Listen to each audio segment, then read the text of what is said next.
नमस्कार मित्रांनो, हे नवीन जे लोक जिमला येत आहेत किंवा नवीन चालू करतायत वर्कआउट त्यांच्यासाठी ही व्हिडिओ आहे. क्रिएटिन घेतलं पाहिजे का आणि कोणी घेतलं पाहिजे. इंस्टाग्रामवरती ट्रेंड चालू आहे, क्रिएटिन घेत नव्हतं तेव्हा असा होतो, मी क्रिएटिन घेतल्यानंतर तसा होतो.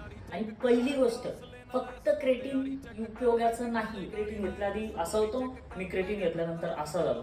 ते फक्त मार्केटिंग स्ट्रॅटेजीसाठी चालू आहे, पण त्याच्या मागचं सत्य हे की ती लोक प्रोटीन किती खात आहेत, कार्ब्स किती खात आहेत, फॅट किती, त्यामुळे त्याचं मसल बिल्ड होतं. कारण मसलमध्ये वॉटर व्यवस्थित होल्ड होतं. तो फक्त क्रिएटिन घेऊन मसल बिल्ड करत नाहीये. नॉर्मल घरचं जेवण करून जर तुम्ही क्रिएटिन घेत असाल तर तुम्हाला त्याचा फायदा होणार नाही. आणि ऍक्च्युली हे घेतलं कोणी पाहिजे, जे लोक ऑलरेडी इंटरमिडिएट आहेत, त्यांना खूप 6 महिने 8 महिने 9 महिने 1 वर्ष झालंय, त्यांच्यासाठी हे क्रिएटिन ऍटलिस्ट व्यवस्थित राहू शकतं. कारण ते तेवढा हेवी वर्कआउट पण करतात. पण नॅचरली तुम्ही आधी पुश करा मित्रांनो. जे लोक नवीन वर्कआउट करतात त्यांना ऑलरेडी